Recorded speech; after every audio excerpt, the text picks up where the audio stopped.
Dans la précédente vidéo, je vous ai montré comment, à partir du template que j'ai réalisé de production des états financiers destinés ici aux entités à but non lucratif et notamment aux associations et ordres professionnels, vous pouvez très rapidement produire vos états financiers. Il vous suffit pour cela d'avoir une balance et de l'importer dans l'outil. Donc, une fois que c'est fait, vous allez obtenir votre jeu complet des états financiers qui comprennent donc le bilan, le compte de résultat, le tableau des flux de trésorerie et puis les différentes notes annexes.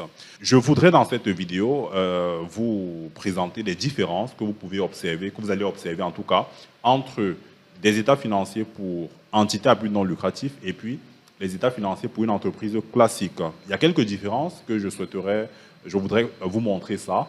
Et puis, vous allez noter que c'est vraiment intéressant. Commençons par le bilan. Ici, au bilan, vous allez retrouver cette rubrique qu'on appelle ici « Immobilisation destinée à la vente provenant de dons et legs non encore reçus » et « Usufruit temporaire ». Donc, cette rubrique est censée comprendre deux types d'actifs.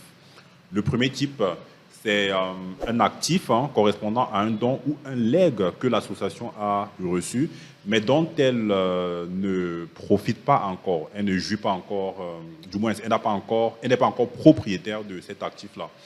Donc ça, c'est la première catégorie. Et puis, deuxième catégorie, c'est l'usufruit temporaire. Donc, lorsqu'on parle ici d'immobilisation destinée à la vente, provenant de dons et legs non encore reçus, de quoi est-il question? Je prends un exemple pour vous expliquer ça.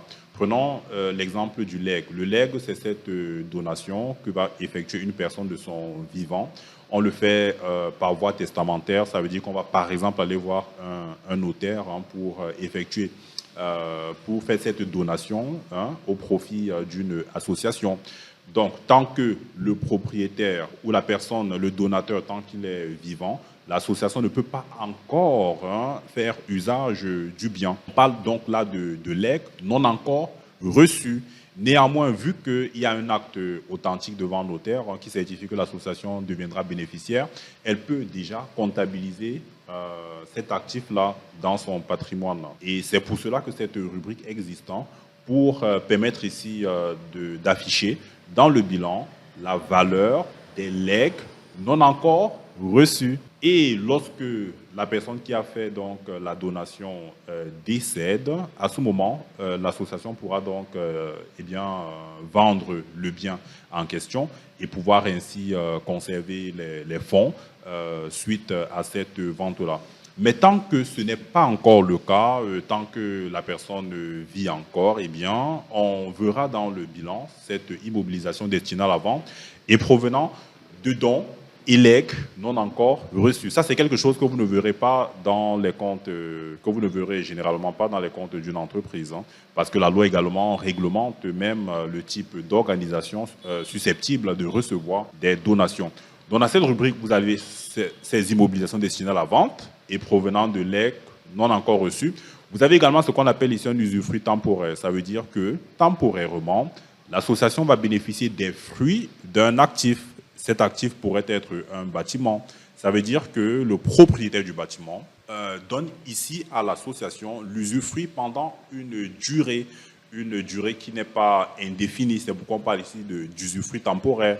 Et pendant ce temps, l'association peut, par exemple, bénéficier des loyers, n'est-ce pas, de ce bâtiment. Si le bien ici sous-jacent est un bâtiment, l'association va donc bénéficier, n'est-ce pas, des loyers pendant une certaine durée. Et pendant tout ce temps-là, on devrait avoir dans les comptes un usufruit qui va donc être comptabilisé et qui va être amorti, n'est-ce pas, de façon linéaire sur la période objet de l'usufruit.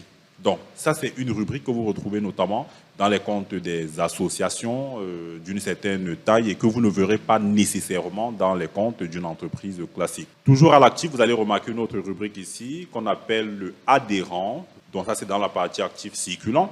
Adhérents et clients usagers. Dans les comptes d'une entreprise, lorsqu'on parle de créances, eh bien, on fait référence principalement aux créances clients parce que une entreprise, elle va par exemple être une entreprise commerciale, une entreprise industrielle, elle va donc produire, elle va vendre, elle vend à qui? Elle vend à des clients. Et si elle vend, s'il y a un décalage entre la vente et le paiement, on va constater des créances clients au bilan. Ici, dans le cadre de l'association, les principales ressources, les revenus de l'association, c'est notamment des cotisations de ses membres Et les cotisations peuvent donc être également, on peut constater des créances sur les cotisations. Et à ce moment, on parle d'adhérents parce que ce sont les adhérents de l'association qui vont lui verser des cotisations qui correspondent ici à la principale partie de ses revenus. Donc, dans l'actif circulant, vous avez ici les comptes créances sur adhérents que vous n'allez pas retrouver dans les comptes d'une entreprise classique. Maintenant, au passif, qu'est-ce qu'on va remarquer? Dans les comptes d'une entreprise classique, on a notamment le premier élément des fonds propres, c'est le capital. Dans une entreprise classique, on parle de capital. Hein.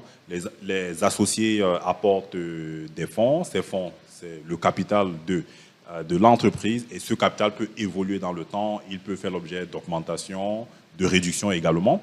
Mais dans le cadre d'une association, on ne parle pas de capital, on parle plutôt de dotation. Vous allez remarquer ici en matière de dotation, il y a 3 types qui sont recensés dans le bilan. Vous avez la dotation non consomptible sans droit de reprise. Vous avez la dotation non consomptible avec droit de reprise. Et vous avez ici la dotation qui est consomptible. Donc, quelle est déjà la différence entre la dotation consomptible et la dotation non consomptible? Vous noterez que la dotation non consomptible, ce sont des biens qui vont être du numéraire, donc de l'argent, ou encore des biens en nature qui sont apportés par les fondateurs de l'association afin que cette dernière puisse s'en servir pour acquérir des biens durables. Donc, si les fondateurs apportent font des apports en nature, naturellement, ça va être des biens qui sont durables, n'est-ce pas? À ce moment, on parle de dotation non consomptible. En revanche, la dotation consomptible correspond ici principalement à du numéraire, donc de l'argent, que des apporteurs vont donc mettre à la disposition de l'association afin de financer ces dépenses d'exploitation, pour financer donc les charges de fonctionnement de l'association.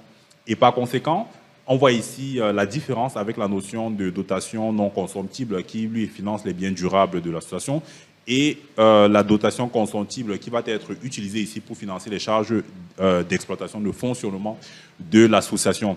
Ainsi, au fur et à mesure que la dotation consomptible va être utilisée pour financer les charges de fonctionnement, on va devoir en fin d'année faire une situation de cette consommation de la dotation. Et puis, on va comptabiliser ce qu'on appelle une quote-part transférée au compte de résultat. On va comptabiliser la proportion qui a été utilisée pour couvrir les charges de fonctionnement dans les produits de l'association. C'est pourquoi, dans son compte de résultat, vous avez une ligne ici appelée dotation consomptible transférée au compte de résultat.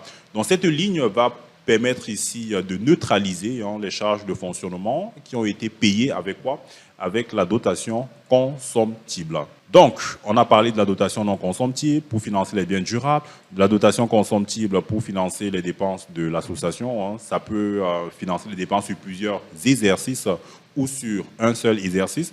Mais vous noterez ici que pour ce qui est de la dotation non consomptible, on en distingue 2 types, sans droit de reprise et avec droit de reprise. Sans droit de reprise, ça signifie que le fondateur n'a plus le droit de reprendre le bien qu'il a mis à la disposition de l'association.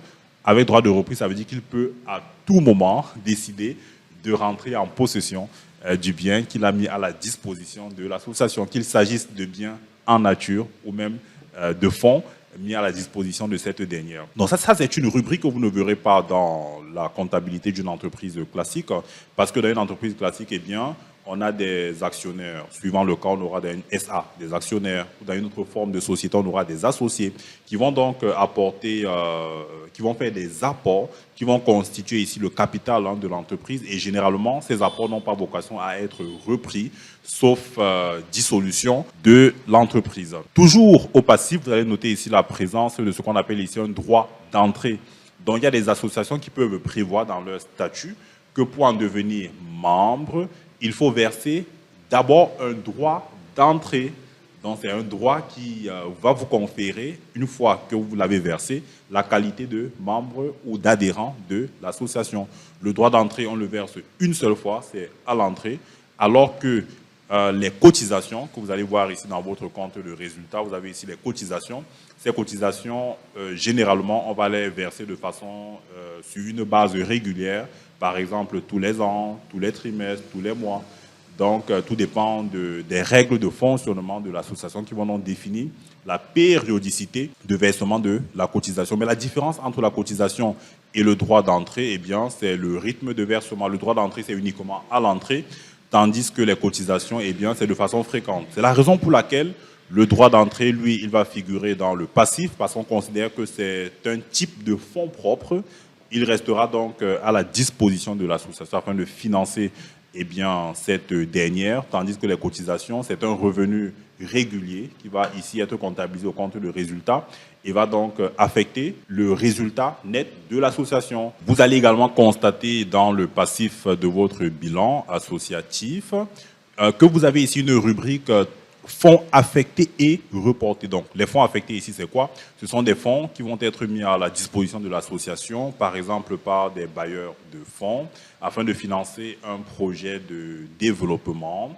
Et puis, en fonction de l'utilisation de ces fonds pour des projets spécifiques, on fera un point à la fin de l'année. On va reprendre la partie qui est déjà utilisée et on va donc transférer cette partie-là au compte de résultat, tandis que va rester ici au passif la partie des fonds affectés à un projet spécifique, mais non encore utilisés. Vous avez aussi cette rubrique fonds reportés. Hein, c'est généralement la contrepartie de ce que vous allez comptabiliser ici comme immobilisation destinée à la vente provenant de dons et legs non encore reçus.